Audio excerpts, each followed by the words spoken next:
dapat ku tanggung di dalam Dia yang memberiku kekuatan. Segala perkara dapat ku tanggung di dalam Dia, Allah sumber kuatku. Segala perkara dapat ku tanggung di dalam Dia yang memberiku kekuatan. Segala perkara dapat ku tanggung di dalam Dia, Allah sumber kuatku. Shalom wanita pilihan Allah, Gereja GKI Elim Kudus, dan juga semua Bapak Ibu Saudara yang diberi kesempatan Tuhan untuk bersama-sama belajar firman Tuhan pada sore hari ini. Ada sebuah judul yang akan kita renungkan bersama-sama, yaitu kemurnian di masa sulit. Sebelumnya kita berdoa, mari kita berdoa. Tuhan Yesus, kembali kami bersyukur kesempatan sore malam hari ini kami boleh belajar firman Tuhan. Engkau mengetahui keadaan kami secara pribadi maupun dengan keluarga kami. Di tengah-tengah situasi yang ada, biarlah kami selalu hidup dalam kekuatan daripada firman yang Engkau urapi. Kami menyerahkan Tuhan untuk renungan firman Tuhan pada sore hari ini. Kiranya Allah Roh Kudus mengurapi kami semuanya. Dalam nama Yesus kami bersyukur dan kami berdoa. Amin. Wanita pilihan Allah yang dikasihi Tuhan, di dalam 1 Petrus pasal yang pertama, ayat ketiga kita mulai, pengharapan iman dan kasih. Demikianlah firman Tuhan. Terpujilah Allah dan Bapa Tuhan kita, Yesus Kristus, yang karena rahmat-Nya yang besar, telah melahirkan kita kembali oleh kebangkitan Yesus Kristus dari antara orang mati kepada suatu hidup yang penuh pengharapan. Kita semua sudah mengalami pengalaman lahir baru, hidup baru, lalu mempunyai sebuah perjalanan yang penuh pengharapan untuk menerima suatu bagian yang tidak dapat binasa, sifatnya kekal, yang tidak dapat cemar, dan yang tidak dapat layu, yang tersimpan di surga bagi kamu, yaitu kamu yang dipelihara dalam kekuatan Allah karena imanmu, sementara kamu menantikan keselamatan yang telah tersedia untuk dinyatakan pada zaman akhir. Bergembiralah akan hal itu, sekalipun sekarang ini kamu seketika harus berduka cita oleh berbagai-bagai pencobaan. Maksud semuanya itu ialah untuk membuktikan kemurnian imanmu. Tadi kan saya beri tema kemurnian di masa sulit atau kemurnian di masa musim pandemi. Saya ulangi lagi, maksud semuanya itu ialah untuk membuktikan kemurnianmu, BPA yang dikasihi Tuhan, yang jauh lebih tinggi nilainya daripada emas yang fana, yang diuji kemurniannya dengan api, sehingga kamu memperoleh puji-pujian dan kemuliaan dan kehormatan pada hari Yesus Kristus menyatakan dirinya.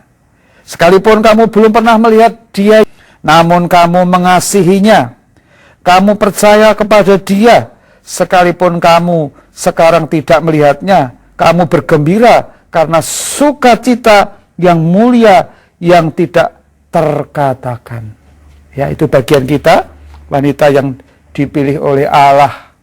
Pada kesempatan sore malam hari ini, berbahagialah kita semua boleh berkesempatan bersama-sama merenungkan firman Tuhan. BPA yang dikasihi Tuhan, semua orang hidup pasti menghadapi masalah, termasuk orang percaya, besar kecil, kecuali kalau kita sudah meninggal, tidak ada masalah lagi, tidak ada air mata lagi. Kalau BPA menghadapi, pasti harus ada tindakan-tindakan yang diambil untuk menyelesaikannya. Sekarang tinggal responnya. Respon kita pada waktu menghadapi masalah itu, dewasa, teruji, atau bersungut-sungut. Mengandalkan Tuhankah atau mengandalkan diri sendiri, seperti bangsa Israel 40 tahun mengandalkan kekuatannya diri sendiri. hati menjauh dari Tuhan, mengandalkan kemanusiaannya, sehingga mereka tidak bisa masuk ke tanah perjanjian. Dampak pandemi bukan hanya berdampak tentang sakit penyakit. Puji Tuhan sekarang sudah ada vaksinasi dan angka kematian sudah begitu drastis turun. Dampaknya tidak hanya tentang penyakit, tetapi ekonomi, pendidikan, pariwisata, dan lain sebagainya kita sudah tahu. Pengangguran terjadi di mana-mana. Masalah yang kita hadapi membuat kita sebenarnya naik kelas atau lulus sehingga mendapat apresiasi penghargaan.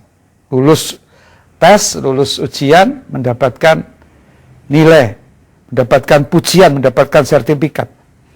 Termasuk apabila di antara kita ya ada pasangan suami istri WPA, kan ada yang umur pernikahannya sekian tahun ya, bisa merayakan ulang tahun yang ke-50 atau ke-25. Puji Tuhan, aku merayakan ulang tahun yang ke-25, bahkan 50. Kalau saya untuk mencapai pernikahan yang 50 masih 12 tahun.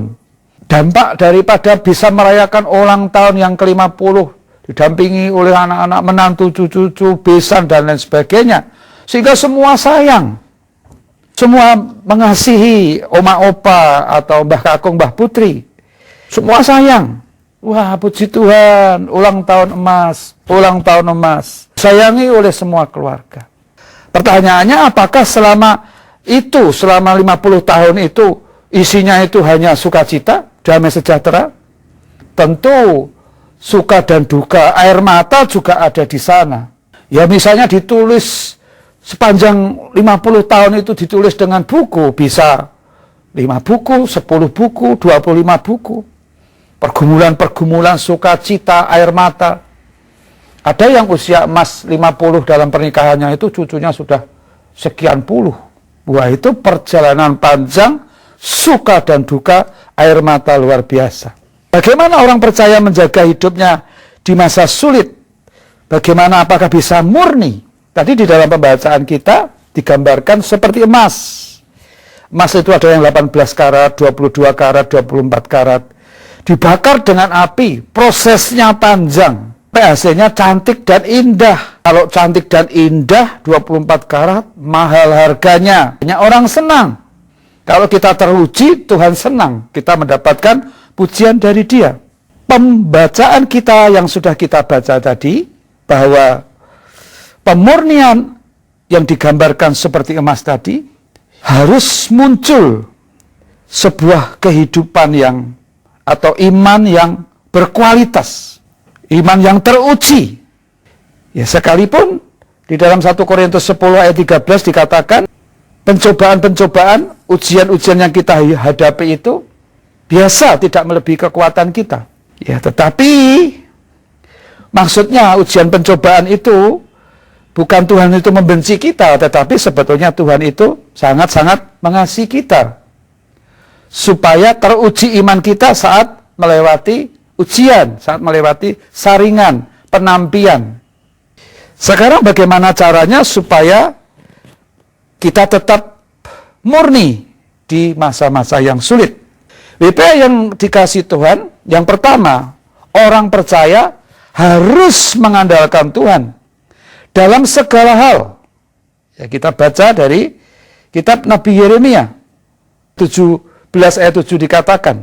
Tadi saya katakan yang pertama, supaya orang percaya WPA harus mengandalkan Tuhan dalam segala hal.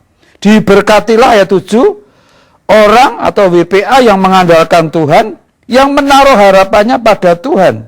Ia akan seperti pohon yang ditanam di tepi air, yang merambatkan akar-akarnya ke tepi batang air, dan yang tidak mengalami datangnya panas terik, yang daunnya tetap hijau, yang tidak khawatir dalam tahun kering, dan yang tidak berhenti menghasilkan buah. Karena dikatakan di sini, yang ayat 5 dan ke-6, terkutuklah, ya ini ngeri Bapak Ibu di sini. Tadi ajakannya supaya kita mengandalkan Tuhan. Di sini dikatakan beginilah firman Tuhan, terkutuklah orang yang mengandalkan manusia, yang mengandalkan kekuatannya sendiri, dan yang hatinya menjauh daripada Tuhan. Ia akan seperti semak bulus di padang belantara, ia tidak akan mengalami datangnya keadaan baik, ia akan tinggal di tanah angus di padang gurun, di negeri padang asin yang tidak berpenduduk. Nol hasilnya. Orang yang mengandalkan manusia, kekuatannya sendiri, hati yang menjauh dari Tuhan. Seperti Yunus, tidak pergi ke Niniwe tapi ke Tarsis. Ya, dia mengalami guncangan-guncangan yang luar biasa. Banyak orang dirugikan juga karena dampak mengandalkan kekuatan sendiri. Perhatikan ini. Karena mengandalkan kekuatan sendiri, kekuatan manusia, orang lain ikut merasakan akibatnya. Kolose pasal 3 ayat yang ke-17 dikatakan seperti ini, dan segala sesuatu yang kamu lakukan dengan perkataan atau perbuatan, lakukanlah semuanya itu dalam nama Tuhan Yesus Kristus sambil mengucap syukur oleh Dia kepada Allah Bapa kita. Artinya segala sesuatu, baik perkataan, baik perbuatan WPA yang dikasihi Tuhan, pemirsa yang mengikuti renungan ini, dikatakan di sini, lakukan semua itu seperti untuk Tuhan. Enak tidak enak, dikatakan di sini, sambil mengucap syukur oleh Dia kepada Allah Bapa kita. Yang pertama tadi, mengandalkan Tuhan, fokus kepada Tuhan. Apapun yang terjadi, lawan dengan mengucap syukur. Yang kedua, orang percaya harus menghadapi persoalan, jangan dihindari, termasuk sekalipun itu gagal. Dikatakan dalam Yakobus pasal yang pertama itu, kalau kamu jatuh dalam berbagai-bagai pencobaan, dikatakan supaya kamu bahagia, hadapi dengan tekun, sampai menghasilkan buah. Kalau toh itu goyah imannya, disuruh minta hikmat. Kalau di sini dikatakan kalau gagal pun hadapi. Di balik semua peristiwa itu, usahakan segala sesuatu sedang kita pergumulkan. Dikatakan harus segala sesuatu direncanakan. Mau membangun rumah, mau beli sesuatu, mau membangun kota, ya supaya direncanakan, dihitung-hitung. Banyak ditulis di dalam Alkitab. Supaya nanti kalau kita serba tergesa-gesa dengan emosi, wah ini peluang, lalu akibatnya dipermalukan, diolok-olok. Orang lain tahunya kan, wah kalau kita ngalami hal yang tidak enak, wah dipermalukan, wah anak Tuhan kok seperti itu, orang Kristen kok, WPA kok seperti itu, dicemooh, hanya karena kita kurang perhitungan, tidak direncanakan dulu.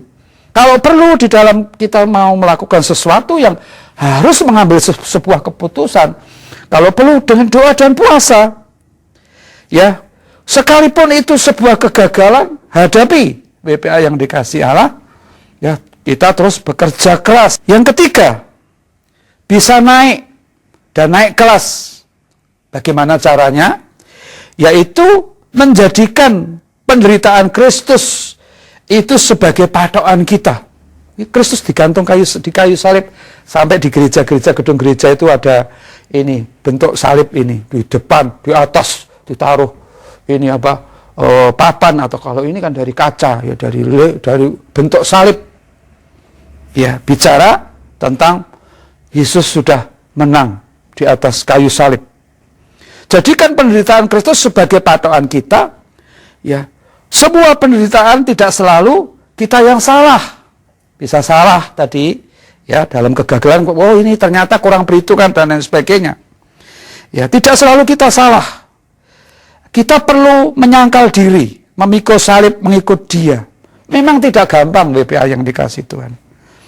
Tetapi mari terus kita mengikuti ajaran-ajarannya. Oh ternyata Tuhan maunya seperti ini. Ya. Terus pandang salib Kristus. Kita minta supaya Tuhan memberi kita ketabahan. Tuhanku saja bisa mengatasinya, persoalan-persoalan itu yang luar biasa untuk keselamatan manusia, keselamatan seluruh bumi.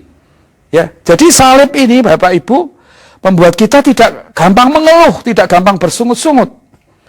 Ya. Salib itu bukan sebuah kerugian, tetapi sebuah kebanggaan bagi orang percaya, bagi WPA, wanita pilihan yang dikasih Tuhan. Yang keempat, kita semua harus kuat. Rasul-rasul, ya, termasuk sejarah gereja berbicara, orang-orang yang mengalami penderitaan, mengalami penganiayaan, mereka tetap tabah, mereka menjalaninya, ya, dengan kekuatan kuasa Roh Kudus, termasuk di negara-negara yang hari-hari ini terjadi penganiayaan di India, di berbagai tempat. Mereka tetap kuat, tetap minta kekuatan dari Tuhan, tetap tabah. Ya, ada firman Tuhan berkata, hidup adalah Kristus, hidup dalam Kristus, mati adalah sebuah keuntungan. Atau Mazmur 116 ayat 15 berkata, berharga kematian orang yang dikasihinya. Artinya di dalam Kristus, kematian di dalam Kristus, hidup mati orang percaya itu ada keuntungan, selalu ada pengharapan bagi orang percaya. Sampai dikatakan di atas jemaatku, dikatakan maut tidak bisa menguasainya.